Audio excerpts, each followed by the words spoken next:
Hey YouTube, welcome back to the Guitar Slinger Hockey channel. I figured I'd bring this review to you guys on the CCM AS1 SuperTac shin pads. I haven't really seen a user review, at least a very clean one, about these particular shin pads, and so I figured I'd give you some feedback because I've been kind of on a journey to get some shin pads that worked. And I kind of thought I found some with the last pair, the Bauer Supreme 2S Pros, but had some problems with that one that I'll tell you about. So anyways, the CCM AS1s are a nice shin pad from a standpoint of they got all the protection you could ever want. You know, there are some, if you really want the detailed specs on these shin pads, you can go to one of the other online influencers and take a look at their reviews to see what D30 foam is and all that good stuff.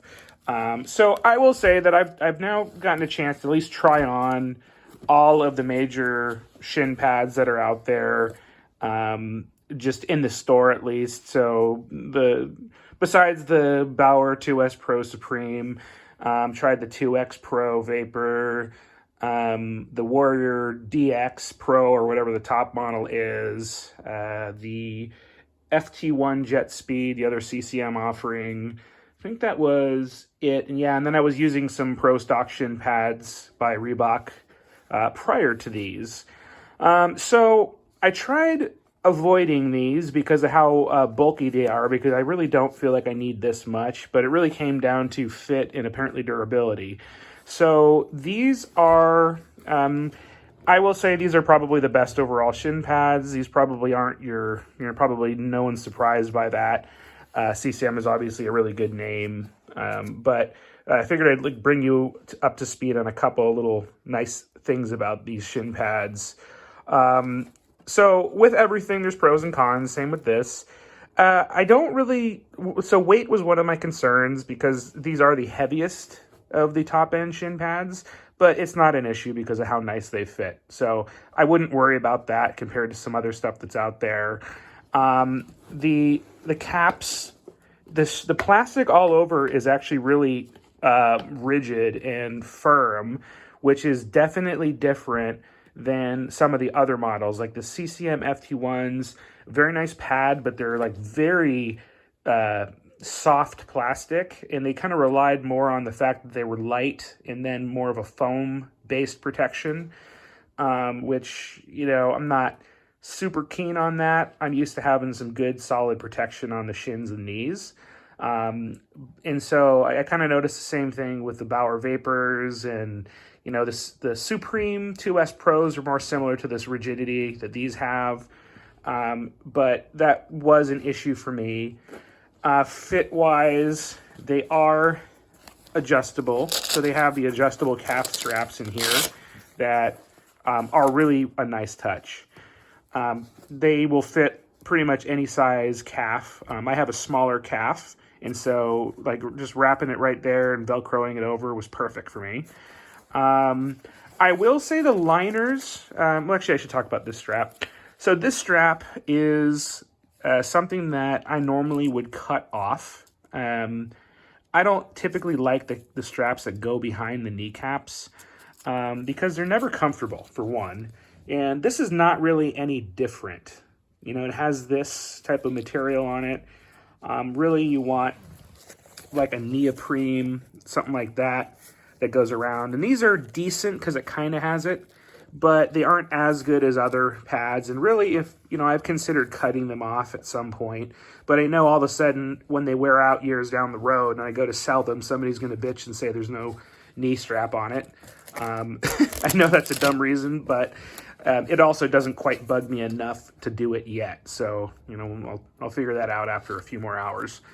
Regarding the lining of them, if you've ever seen any of the Pro Stock or older Reebok style pads, which kind of came before this model of the shin pads, the lining is nicer than this. This is actually pretty thin, and it's not actually super, super comfortable compared to the stuff that I was using before. I think CCM is relying a lot on the D30 foam on the kneecap, which I don't really find it to be uh, um, like it's definitely protective, but it's not something that it's kind of like they're relying on it too much. I think they could do a better job with the thickness of the liner in here. But it isn't bad. It's still really comfortable shin pad. I will say Bauer probably has an edge in comfort with regard to that. But this is probably going to give you a better knee protection. But let's talk about those liners for a second. I'm going to direct your attention to the knee donut that I have circled in red here. So I made a mention that the liner wasn't super comfortable and it's pretty thin compared to other versions, and it was mostly due to the fact that CCM is highlighting their D30 foam. That's my guess. I don't know that for a fact, but it's what it seems like.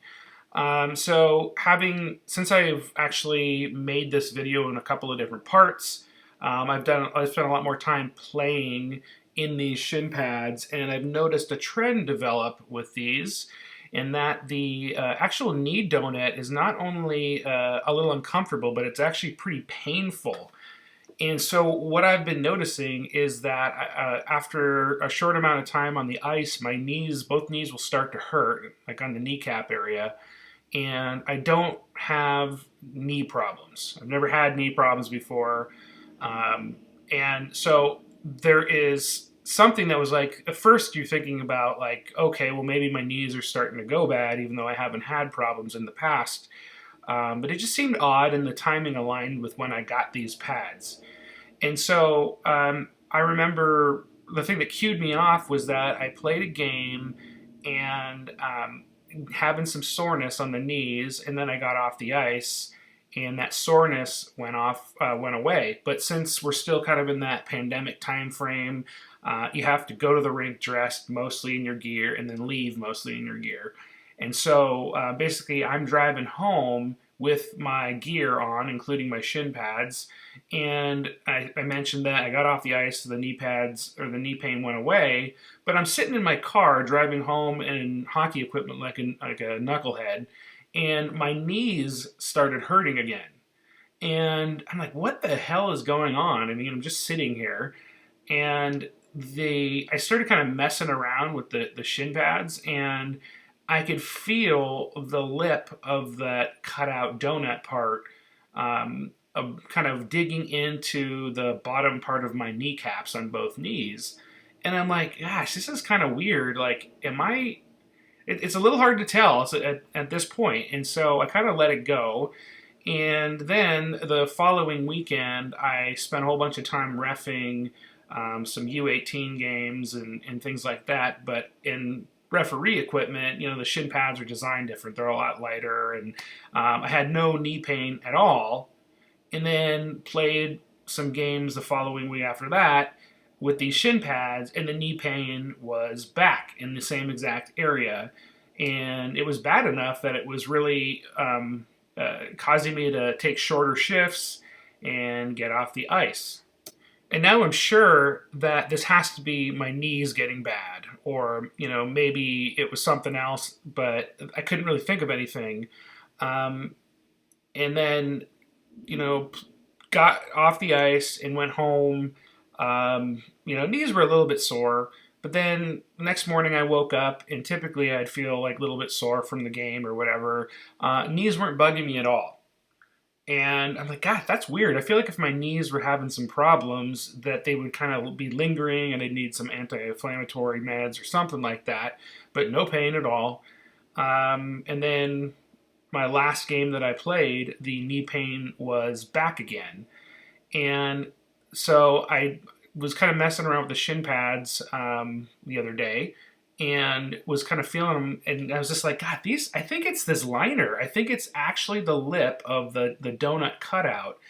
And then my wife, who also plays, has an older pair of Ultratax shin pads with a slightly different liner in it, and obviously different size for her, but I tried them on just to kind of feel, and they were quite a bit softer and more comfortable, even though they also had the D30 foam in it.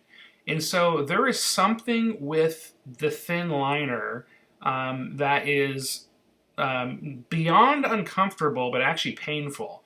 And I did a little bit of research, and I found that I'm not the only one who's experienced it with these the newer, higher end CCM SuperTac shin pads. Basically, any of the pads that have the D30 foam in them are kind of suspect with the liner, and that would be these AS1s, the 9080s, and then when you get down into the 9060s, it doesn't have the D30 foam in it, but it does still have the same liner. It just looks a little different from a color standpoint.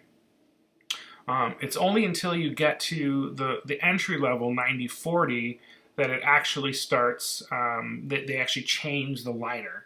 And I'll show you what that looks like. But I did find a way to fix it, but I have noticed it to be an issue, and that is either wearing compression pants or not wearing any compression pants at all too. So you can feel it the same either way. So I'm going to roll in now a picture of the 9040 shin pads and kind of tell you how I resolved this issue.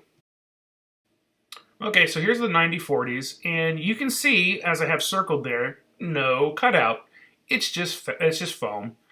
That is actually a far more comfortable liner than what comes in any of the higher end pads for whatever reason. And of course, as far as, well, I shouldn't say of course. What I will say is that as far as I can tell, you can't just go buy a liner for CCM shin pads unless you want to track down maybe a pro stock liner on eBay or maybe sideline swap, something like that. But from what I've seen, the only like pro stock liners for like the old RBK stuff that would fit in here are actually really expensive, like $115 for pro stock liners, and not interested in that.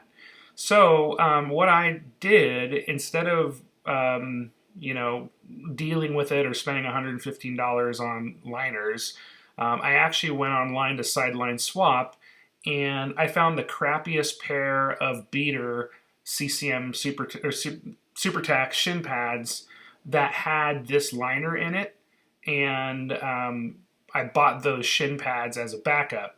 And so I think I spent like $30 on the shin pads just to get the liners, which were in pretty much new condition. It's more of like a 90-40 level that you want to go, or just anything that has this type of liner, because it has the same Velcro pattern on the back of it as the AS1s do. So yes, I know that it's dumb to have to go and buy an additional shin pad just to get the liner out of it because of the comfort issues with the other ones. But it is an option, and it wasn't like crazy expensive to do it. And so one of the things that you could conceivably do if you want the shin pad that has the D30 foam in it, you could go and get the 9080 Super Tax, and then go pick up one of these used beater shin pads off of Sideline Swap. You'd spend about the same as you would if you went and bought brand new AS1s, but at least it would, you'd be having a way to kind of mitigate possible comfort issues. So it's not ideal. There might be another way you can fix it if you want to make your own padding somehow. But of course, this is just dependent if you even notice the issue. But anyways, just something to be aware of. It is the only real con that I can find to these shin pads, and by making this change to them, it pretty much resolved it for me. So just some advice for you if you notice that problem. Anyways, back to the rest of the review. Down at the bottom here, you have this yellow part that is actually, you can unvelcro it and take it out. And I haven't quite figured out what that's for. I'm guessing it's for, if you take it out, you put in, you're someone that uses your shin pads over the tongue of your skates, then maybe it'll like give you some more space or something like that in there. I'm going to try it out and see how it works. Really the only thing I notice about it is that when I go to put them on over the tongue, it kind of gets hung up on the tongue for a second. So very minor issue, but I don't know. I'm going to try it without it. Okay, said yellow thingy. So I tried it without having it in, and I did actually like the pad attached to the bottom of the liner better. And I don't know why, there was just a slight comfort difference that I noticed. I think it'd be most applicable to those players who like wearing their shin pads over their tongue. So your mileage may vary, but I preferred that little yellow pad in there. And let's see here. Oh, this thingy. I never remember what you call this padding up here on top of the kneecap, but this is adjustable up and down, and you can take it completely out. Let me see if I can. You can kind of see where it would come out and on Velcro, and then you can also lower it and raise it. But it doesn't. This is at it's pretty much its tallest right now, and you can't really lower it very much or raise it very much, but it is comfortable when it's out. And the reason I bring this up is because there are a fair amount of pads out there that where this would get hung up on the leg pad of your pants. What I've found, because this is actually rigid and mobile, that this doesn't get hung up on my hockey pants like my previous shin pads that I've had. So this is turned out to be counterintuitive, but it seems to be a really good design. And if you don't like it, you can take the whole thing completely out, and then you'll just have obviously the rim here, which a lot of people do. Nothing wrong with that. I've tried it without it before, and it's equally as comfortable. But since this doesn't get hung up on the pads, I'll take the extra protection there. So, that's pretty much one of the things I was looking at when I bought new shin pads. What I've noticed is that if you try to step down to the next level of SuperTax shin pads, I can't remember what it is below the AS1s, they don't have this as an adjustable feature on it. So keep that in mind if that is something that's important to you. On the Bauer 2S Pro, that one does have a more adjustable one, but it seems to hang up more than this did. And no matter whether it was up or down, it didn't seem to really matter. And the pants I'm using, just for reference, are a Pro Stock CCM HP35 pant, which is similar to an AS1 SuperTac pant at the retail level. However, maybe it's a little bit shorter in the leg length on the pants, so I don't know. But anyways, lots of great protection, fits your legs really well. This is a big deal to me that it has tape grooves in here. It has them right here, and then it has them again right at the bottom. And I think this is a really good design. These help hold the shin pads on really well. And it's one of the reasons why you don't really need any straps of any kind if you're old school like I am. So you can actually put all the straps on pretty loose and then just use the tape grooves. No other retail level shin pads, even by CCM, have those tape grooves, if I'm remembering correctly. And they do work well, so I highly recommend them. So anyways, I still think these are the best pads out on the market. I as far as I can tell, there's really nothing that's been better. I will say that, I will roll in some photographs of how these fit while you're wearing them. Like I have some pictures of me with socks on, pants on, skates, to kind of give you an idea of how they fit for somebody who wears the shin pads over the tongues. I also have some of the same photos of the Bauer 2S Pro Supremes and see how those fit. That's something I never see, but there is partially a coolness factor about how they look. And that may be kind of dumb, but I like to have fun with it, and I think other people like to look as good as possible when they're on the ice, whether or not they want to admit it or not. So I'll just include those photographs, and you can take it, with a grain of salt and do what you will with it. But I'll include those. And what I'll say is about the Bauer 2S Pro Supremes. I actually went into the store and tried those out against these pads and tested them. And I said, what do I want more, these or the Supremes? I came in with my mindset on getting these. I left the store with the Bauer Supremes. They just seem to fit closer to the leg and the knee than these did, which I still think is true. They the strapping was more comfortable. They seemed a little bit more anatomical, and so I left and got those. And by the way, those are the same price as these, at least at the time of filming in February of 2021. And I got them home and I skated. I want to say that I had those pads for about 20 days. And I don't remember how many ice times it was. I think in that 20-day window of time, I actually only got a chance to use them about 3 or 4 times. But I noticed while I was skating in them, using the straps and the tape, the clear tape, they would actually rotate outwards and they wouldn't stay square on my knees and my shins while I was skating. And I would constantly be messing with them and kind of trying to twist them back into place. And I don't know why that was happening, but it was a little annoying. But it turned out to be kind of an irrelevant issue because they broke shortly thereafter. And I've never seen a shin pad break the way those broke. And I will roll in pictures of what happened to them. So I basically returned those shin pads and went with these. And before I bought these, I did try on the rest of the shin pads that I mentioned earlier in the video. But I have never seen a shin pad break the way those Bauers broke. Typically speaking, you'll see cracked kneecaps or on the front of the shin somewhere. But I'll roll the pictures in, but essentially the kneecap broke off the entire shin pad. So that doesn't sound good. And I do know, part of me was wondering if maybe that's the reason why the shin pads were rotating on my legs, but both of the shin pads were rotating and only one of the shin pads broke. So I'm guessing that wasn't the issue. But anyways, let me roll in some images here. So these are the 2S Pros. Nothing crazy about them. You can see they're segmented in two areas.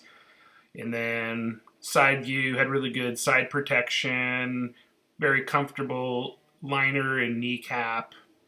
Here's the other side. And then back to the front here. So let me show you what happened to the shin pads. But if you kind of notice real quick, you can kind of see how the 2N Pro logo on the kneecap is kind of scratched up. So I actually got the shin pads in that condition, brand new, in air quotes, I'll put it that way.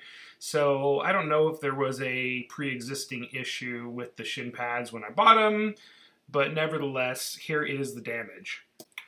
So I'm no rocket scientist, but I'm pretty sure a kneecap isn't supposed to look like that. So yeah, I was just took them out of the bag after getting home from a game, and it's like, uh-oh, that is not good. So took a closer look because I thought maybe they were actually supposed to be flexible. Of course, I moved it out of the way to kind of see how far it would go, but because I know they are flexible shin pads and the kneecap, and then they're segmented in different areas. I wasn't sure if there was supposed to be some sort of movement, but that's obviously wrong.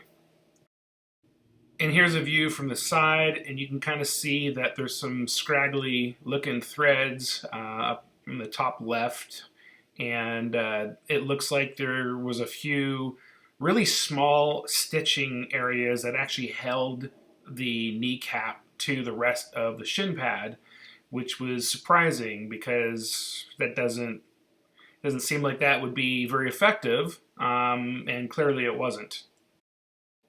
And here is a closer look at the stitching that failed, and that was really all that was holding it together. So yeah, fail for sure. So I don't know if this is kind of reflective of just my one pair of shin pads, or this is reflective of the durability of Bauer Protective as a whole. I don't know. I can't make that decision. But looking back at some of the Bauer Protective that I've had in the past, really it's only the pants and helmets that have held up for me. I can think about some previous shin pads that I've had crack, like some Bauer Vapor shin pads crack. I've had the shoulder pads fall apart on me before. So I don't know. Anyways, I just thought I'd bring it to you guys' attention. I thought the pads fit great, except for that little rotation error that was happening, and then obviously this. So back to the AS1s.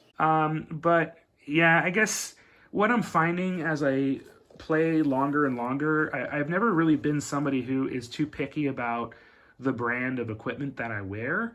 But I've just kind of recently taken a look at my gear collection, and it's all starting to become CCM from top down. And at this point, and that's even Reebok stuff because that's obviously the predecessor to CCM nowadays. But really, the only Bauer stuff that I like are helmets are still good, and I like the fit of the retail Bauer pants better than Pro Stock or retail CCM pants. Um, and then when it comes to sticks, I'm finding now the only sticks that I like are CCM or True. So I don't know. It's just subconscious, but I've kind of noticed that even all my referee gear is turning out to be CCM equipment. So I don't know. But anyways, I'm here to tell you today that I think these are the best pads you can get. I don't think that you need to go with the AS1s. I think that if you want to drop it down to save some cash on the ones below this, or even 2 levels below this, I think they're freaking awesome pads, as long as you're cool with not having the adjustable dingus, aka the thingy at top here. So if you don't care about this, then I think you can get yourself into some really solid protection in there. So anyways, that's all I wanted to share with you guys today. And again, I don't know about if the Bauer Supremes were like a kind of an oddball one-off break, but I kind of feel like CCM just makes more durable protective equipment in general. But that's just my opinion. Could be completely wrong. And just from a fit standpoint, these are definitely a traditional, bulkier fit. If you're someone who wants a little bit more of a slim fitting shin pad or you want something lighter weight, the FT1 Jet Speed shin pad by CCM was also a really, really good pad too. I just wanted a little bit more beef to my pads. So just something to consider. But anyways, hope you guys enjoyed the video. Please let me know if you have any questions or comments. And I'm also going to roll in some video footage, or not video footage, but some photographs of each of these shin pads, what they look like under socks from some different angles. So let's start off with the Bauer 2S Pros so you get a feel. So here is a simple photo of what they look like over the tongues from the front angle. And from the left side, knees bent. From the rear, right side, and knees bent. Okay, now we'll take a look at the AS1s under some socks. Again, from the front, you can kind of see how they're a little bit bulkier looking under the sock. And then I wanted to show this picture of the knee bend too, simply from the fact that you can see that the front of the pants is not getting hung up on anything because of the upper protection on the top of the kneecap. So I figured I'd toss that one in just to show you that you're not at any risk of that, especially if your pants are a little bit on the longer side. These are actually a little bit on the short side, so that could have been why it was occurring in other shin pads that I've had. And here we got an image of the left side knees bent from the rear, right side, and right side knees bent. So I don't know if this was a cheesy thing to do to include these photos, but I know that for me, when I'm looking at shin pads, yeah, there is the coolness factor that's fun to think about, but I know that not everybody is built the same way. Like I'm a pretty husky guy, so not everything fits all of us the same way. So, for reference, I'm 215 pounds at 5'10". So this is how they fit me in particular. So I don't know, maybe it's a good reference point for you guys, maybe not, but I figured I'd show it because I don't see it in a lot of other videos. So there you have it. Okay, other than that, take care.